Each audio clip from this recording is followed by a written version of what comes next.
All right. Good. We're still afternoon, right? Good afternoon. Good evening. Bonjour tout le monde. Let me just before I start. I would like to just pass on my appreciation, the appreciation of the entire Canadian delegation to our Malaysian hosts, particularly Dr. Ibrahim, the Prime Minister, for an extraordinary group of meetings, extraordinary hospitality, which is going to continue for the next few hours this evening. You know, from our perspective, a highly productive few days at the ASEAN Summit here in Kuala Lumpur.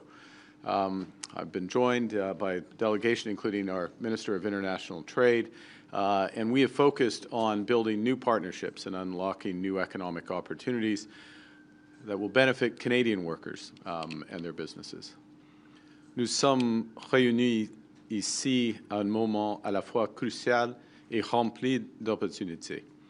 Le monde est devenu plus dangereux et divisé. Le système de commerce mondial est en train de changer de manière fondamentale. L'évolution technologique et la transition énergétique s'accélèrent à un rythme sans précédent. L'ancien ordre mondial est revenu. Et même si le Canada a prospéré dans ce système, nous savons que la nostalgie n'est pas une stratégie. C'est pourquoi nous traçons une nouvelle voie à suivre pour notre pays. On November 4th, our government will table the first federal budget, our first federal budget. And that'll be our plan to protect our communities, our borders, our way of life. Our plan to build a stronger economy where everyone has a chance to get ahead. And our plan to empower Canadians with new opportunities, better careers, and a lower cost of living.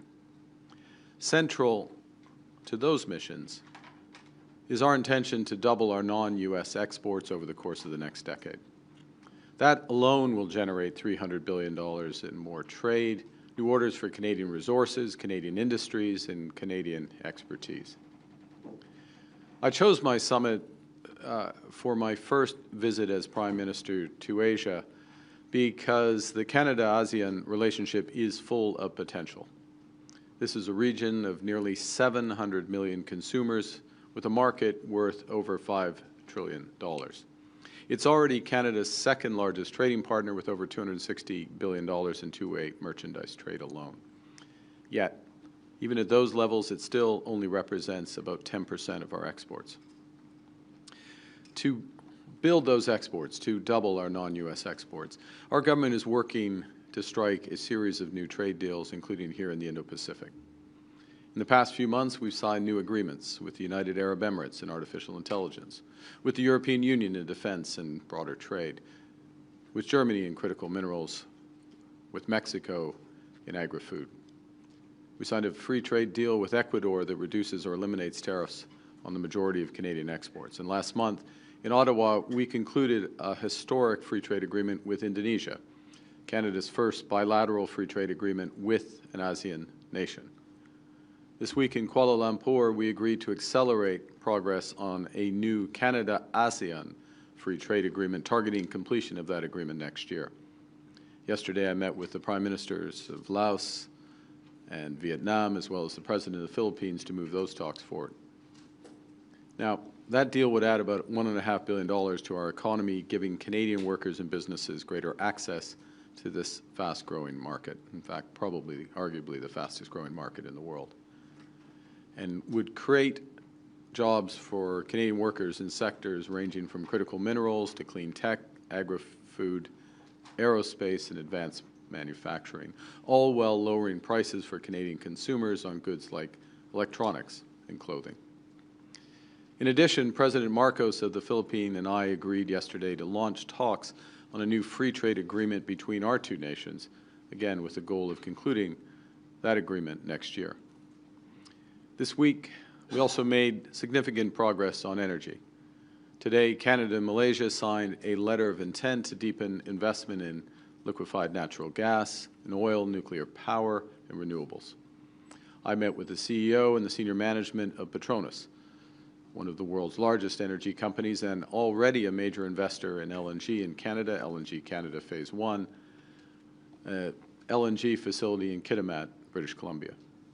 Now, phase 2 of this project will double production, making the project as a whole the second largest LNG facility in the world, creating tens of thousands of new high-paying Canadian careers. That project, phase 2, has been referred to our new major projects office because we want it built, and we want it built faster to the benefit of Canadians, including Indigenous partners in the project. Together with Petronas, we are exploring other new opportunities to expand our partnership and strengthen Canada's role as a reliable energy supplier. By the end of this decade, 2030, Canada can produce nearly 50 million tons of LNG each year, enough to supply Singapore, where I'm going tomorrow, 5 times over. We can double that production again by 2040. Nous collaborons également dans le domaine du captage du carbone et en mettant nos ressources au service de la transition de l'ANAS vers une économie plus résiliente et à faible émission, en plaçant l'innovation canadienne au service des infrastructures énergétiques de l'ANAS. Comme son nouveau réseau électrique, nous ouvrons la voie à des milliards de dollars de nouvelles possibilités pour les entreprises et les travailleurs canadiens. Et nous aidons aussi nos partenaires de l'ANAS à atteindre leurs objectifs en matière de connectivité. Canada is also unlocking new opportunities in technology. Canada's BlackBerry offers its Cybersecurity Center of Excellence here in Malaysia.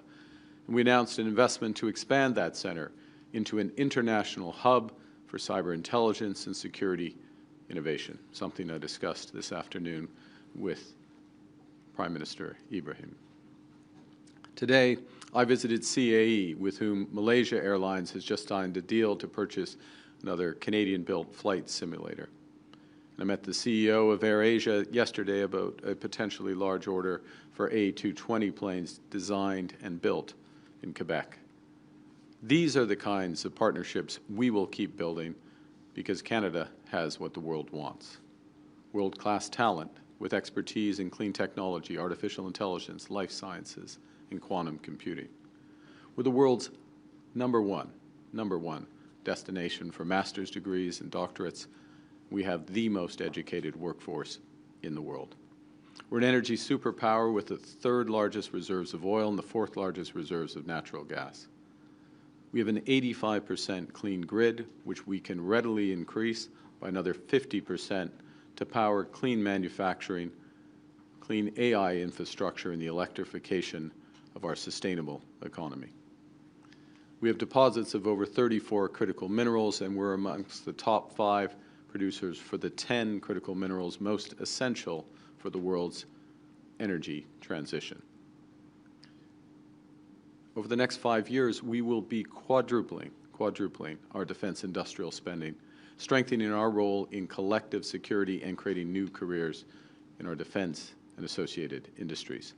Next week, Canada's Defense Minister will be in the Philippines to deepen our cooperation with Southeast Asia, expanding access for the Canadian Armed Forces for training and joint operations in the Philippines, strengthening our shared commitment to regional stability. The combination of these economic strengths and the budget strategy I referenced earlier, our budget strategy to spend less so that Canadians can invest more, will give investors confidence to build more in Canada. It will give innovators the stability they need to take risks in Canada.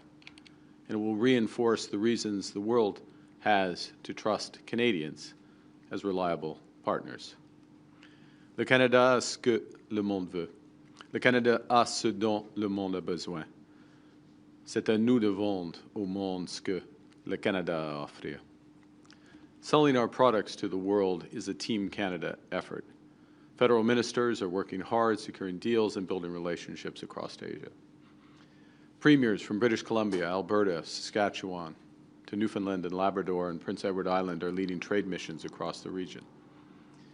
Demain, je me rendrai à Singapour pour rencontrer le Premier ministre Lawrence Wong, ainsi que les grands investisseurs pour renforcer la coopération dans les domaines du commerce, de l'énergie et de la technologie. Et plus tard cette semaine, je vais participer au sommet des dirigeants de l'APEC en Corée du Sud pour poursuivre ces progrès et resserrer nos liens dans les domaines de l'agriculture, de la défense et des minéraux critiques. To finish, to quote our host, Prime Minister Ibrahim, "The old world order is disappearing and a new one has yet to emerge. Times like this, it's time to be bold, because how we respond will shape Canada's path for decades to come. By making generational investments at home and by building deeper partnerships abroad, we will build Canada strong." And with that, I'd be happy to take your questions. Thank you, Prime Minister. We're now going to begin with questions from the Canadian delegation. First question, première question, Sarah. Hi, Prime Minister. Sarah Ritchie with the Canadian Press. Have you had any contact with President Trump since Thursday? I have not. Given that President Trump said today on Air Force One, I don't know if you heard this, but in the last hour he said he doesn't plan to meet with you for a long time. Is it worth continuing to pursue a discussion, a meeting, a phone call with him at this point? I didn't see the comment. Look, we stand ready to sit down with the United States, myself with the President, my colleagues with their colleagues, when the U.S. is ready to sit down.